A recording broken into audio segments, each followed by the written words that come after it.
Sergeants-at-Arms, escort them out. One question, no clear answer, and suddenly Westminster was on the defensive. In politics, silence can be louder than denial, and today, that silence echoed across Britain. This is not how prime ministers usually unravel. Not with a scandal quietly buried in committee rooms, not with a leak denied and forgotten, but live, in the House of Commons, with the world watching. Wednesday, just after noon, Prime Minister's questions. The chamber is packed, cameras are rolling, global media is tuned in, everything looks routine, until Nigel Farage stands up. He doesn't shout, he doesn't grandstand, he doesn't play to the gallery. Instead, he speaks slowly, precisely, like a man reading from a ledger. Mr. Speaker, he begins, this government claims it is saving the planet, but the evidence suggests it may be enriching its donors instead. The atmosphere shifts instantly. Farage lays out a series of allegations, donations, timelines, policy changes, presented not as slogans, but as a sequence. Viewers at home feel it immediately. This isn't theatre, this is forensic. He references a £5 million political donation linked to a renewable energy figure. He points to planning rule changes introduced days later. He asks a question that lands like a hammer. Who is shaping Britain's energy policy? Voters or those writing cheques? Labour benches stiffen, heads turn. The Prime Minister's expression changes. Farage continues, raising further claims about green subsidies, carbon capture funding, and advisory links to private investment groups. He does not accuse anyone of crimes. He does something more dangerous. He asks for explanations. The chamber falls quiet. Then the Prime Minister responds, and everything escalates. The tone shifts from dismissal to outrage. His voice rises. He denounces the claims as conspiratorial. He accuses Farage of recklessness, of endangering investment, of undermining Britain's future. But something is off. This isn't control, it's deflection. The Speaker calls for order. The Prime Minister talks over him. The volume rises again. Climate emergency, economic sabotage, moral outrage. Yet the questions remain unanswered. The £22 billion in green funding, the donors, the advisors, the timelines, and the silence around them grows louder by the second. Then the clock intervenes. The Speaker ends the exchange. The moment is over, officially, but the damage is done. Instead of staying to speak with colleagues, the Prime Minister gathers his papers quickly. He avoids eye contact. He leaves the chamber without addressing the claims directly. Farage remains standing.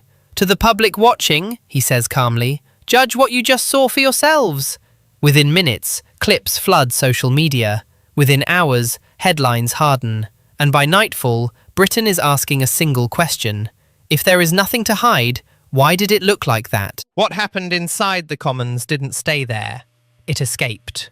Fast. Within minutes, the footage was everywhere. Replayed, slowed down, dissected. Not because of what was said, but because of what wasn't answered. Outside Westminster, reporters were already waiting. Microphones surged forward. Questions flew about donations, policy timing, green subsidies, and alleged conflicts of interest. The Prime Minister did not stop. He did not clarify. He did not rebut the claims in detail. Instead, he kept walking. To many watching, that image became symbolic, not proof of guilt, but proof of panic. International media picked it up immediately. American broadcasters framed it as a political confrontation shaking Britain's green agenda. European journalists questioned whether the UK's energy strategy was now politically unstable. And online, something far more dangerous happened. The narrative slipped out of government control.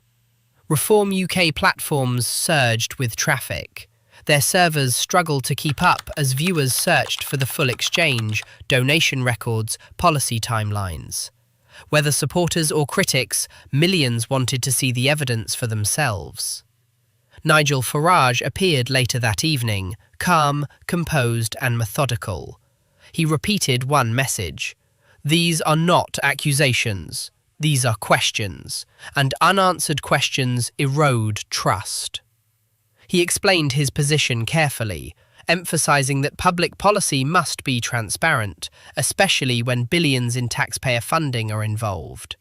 He argued that green investment should benefit the public, not create the perception of preferential treatment. Crucially, he invited scrutiny. "Investigate everything," he said. "That's how democracy works." Meanwhile, Labour headquarters reportedly entered crisis mode. Senior figures scrambled to contain the story. Statements were drafted, revised, and delayed. Some MPs publicly defended the Prime Minister. Others went quiet, a silence that spoke volumes. Political analysts noted something unusual. Potential rivals within Labour began distancing themselves from the policy package under fire, careful not to be tied too closely to the controversy. Opposition parties sensed blood in the water. Calls for inquiries grew louder.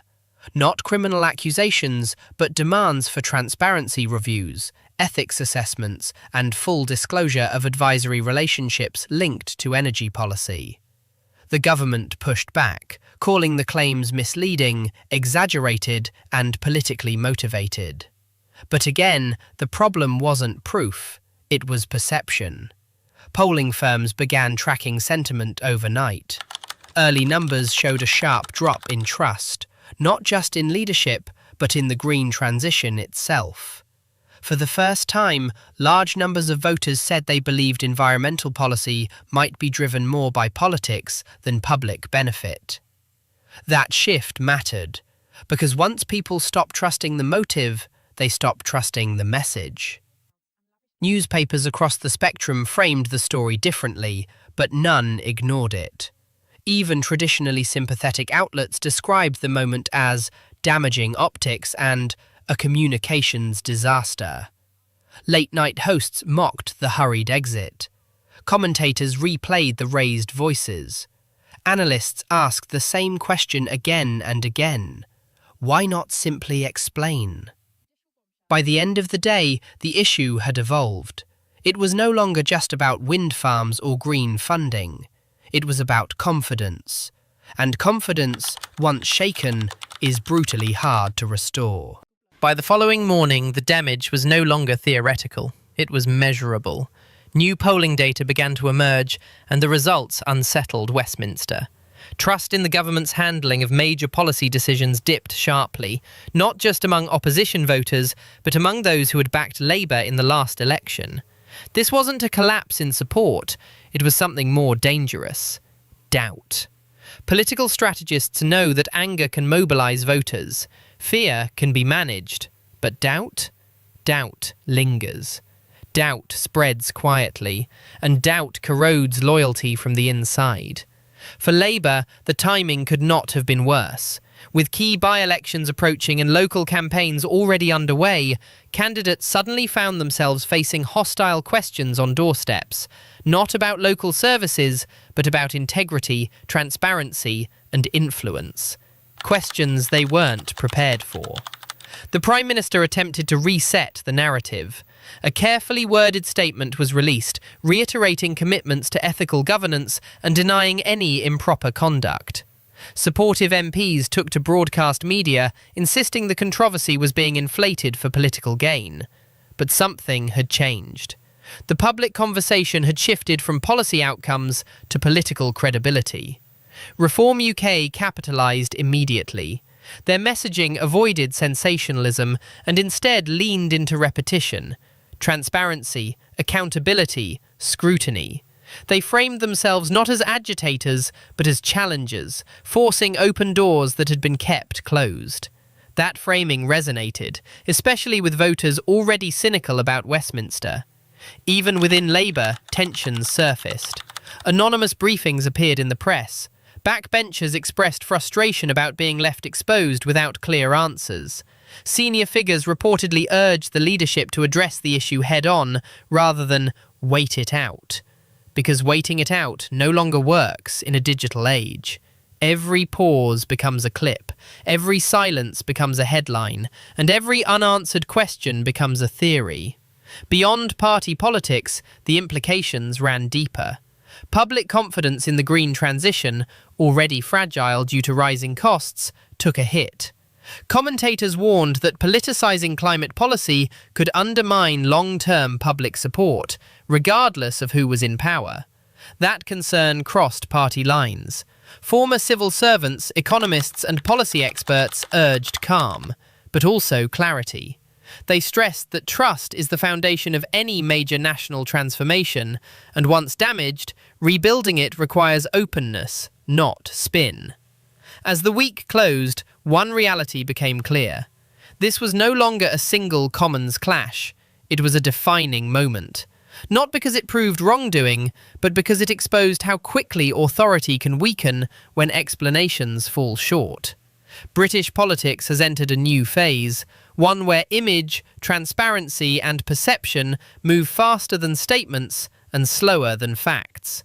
Whether this moment fades or becomes a turning point depends on what comes next.